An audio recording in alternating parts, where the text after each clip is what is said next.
Hello guys, welcome back to my channel, welcome back to my new another blog. আমি যাচ্ছি এখন অষ্টমী স্নানে স্নান করতে। সকাল সকালই আমরা বেরিয়ে গেছি।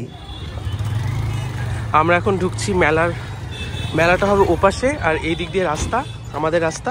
এখন এই দিক দিয়ে গিয়ে ডান দিকে নদী। এখানে কিন্তু প্রতি বছর অনেক মানুষ হয়। ভোরের দিকটায় ভিড় হয় আর একদম দুপুরের দিকটায় ভিড় হয়। এখন 8:30 বাজে, এই সময় ভিড়টা একটু কমেছে। হয়ে যাচ্ছি এখন নদীতে। নদীর এখানটায় ভিড় আছে ভালো। আসলে সবাই স্নানটাই করবে, কারণ মেলা ঘোরাটা আমাদের এখানকার মেলা, তারা মেলা একটু রাত্রে ঘুরতে আসছে। এরকম পরিস্থিতি দেখে একটা জিনিসই মনে হচ্ছে, স্নানটা করবো। জলটা একটু ঘোলা হয়ে গেছে। ওপাশে রয়েছে মা গঙ্গার মন্দির।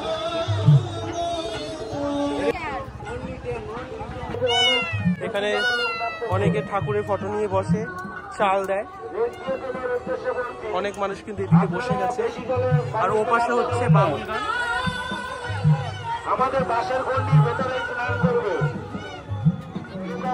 কোন দিক দিয়ে নামবো? অ্যাকচুয়ালি ঘাটটা হচ্ছে ওপাশে, ওইদিকে স্নানটা হয় না, এইদিকে দিয়েই নামতে হয়।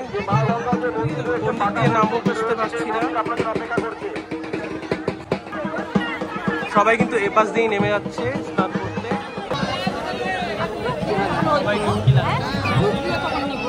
এখানে কিন্তু ব্যবস্থা আছে,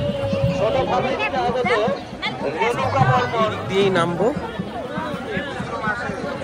স্নানের জন্য।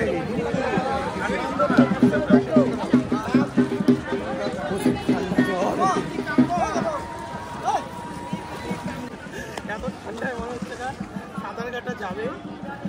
আমরা প্রতি বছর ওই লাইন টপকে আমরা ওই পাশটা চলে যেতাম। এবছর আর ওই টপকে ওইদিকে যাবো না, প্রচুর ঠান্ডা লাগছে। তো চলো প্রথমে আমি ডুব দিয়ে দিই।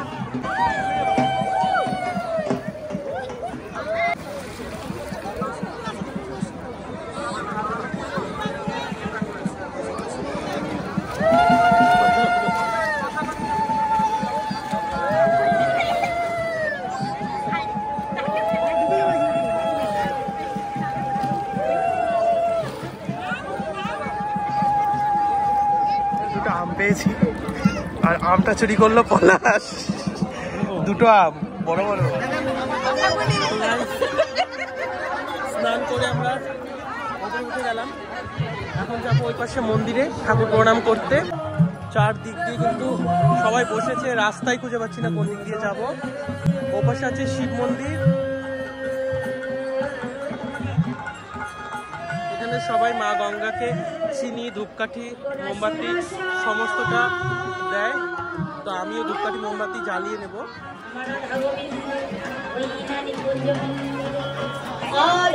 সবাই ধূপকাঠি মোমবাতি জ্বালাচ্ছে। হচ্ছে কীর্তন।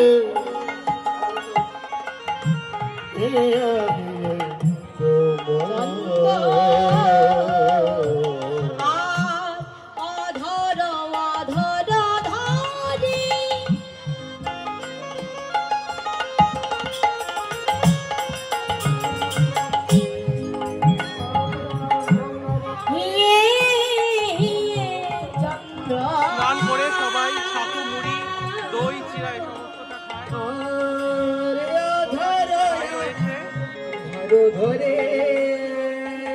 শিব মন্দির, লোকজনের ভিড়ে আর দেখা যাচ্ছে না।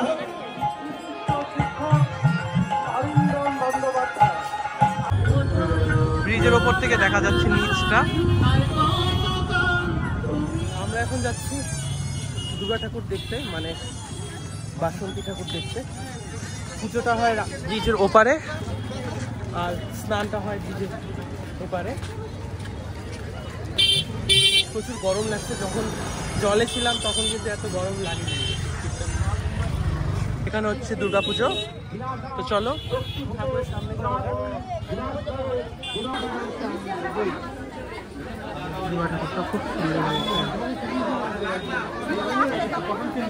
পানীয় জলের ব্যবস্থা আছে। এখানে হচ্ছে জল, আর এপাশে আছে শরবত। সম্পূর্ণ বিনামূল্যেই দেওয়া হচ্ছে। এবার ঢুকলাম মেলাতে। আজকে মেলা এখনো পুরোপুরি সেট হয়নি, কারণ 7 দিন চলবে এই মেলাটা। আজকে অত ভিড় হবে না, রাত্রের থেকে প্রায় তাও একটু ভিড় হবে, দিনে বেশি ভিড় থাকবে না, কারণ সবাই স্নানে আসবে বলে নদীতেই যাবে। কোন দিক দিয়ে যাবো বুঝতে পারছি না, কারণ মেলাটা এখানে প্রায় 6 বছর পরে হচ্ছে। আগে মেলা অন্য পাশে হতো। গাইজ মেলাটা আমার বেশি ভালো লাগছে না আমার, এগুলো সেট করতে করতে হয়তো আরও একদিন সময় লাগবে। যেহেতু 7-8 দিন চলবে মেলা, এগুলো সেট করতে আর কতক্ষণ। মেলাটা এবার একটু অন্যরকম লাগছে। আর এবার জায়গা কিন্তু অনেকটা পাওয়া গেছে, অনেকটা ফাঁকা ফাঁকা হয়ে সব কিছু বসেছে, কারণ এখানে কিন্তু প্রচুর ভিড় হয়, অনেক লোকজন আসে, তো তার জন্য কিন্তু এবার জায়গাটা বড় হয়েছে। আগে ওই পাশটাতে হতো আমাদের ওই দিকটায়, তখন ওখানে জায়গাটা একটু ছোট হতো। তো চলো, এই হচ্ছে ব্যাপার। আমিও বাড়ি চলে যাব। ভিডিওটা এখানে শেষ করছি। যদি ভালো লাগে অবশ্যই ভিডিওটা লাইক করে চ্যানেলটা সাবস্ক্রাইব করবে। দেখা হবে নেক্সট ব্লগে। টাটা। আর সবাই মেলায় এসে ঘুরে যেও।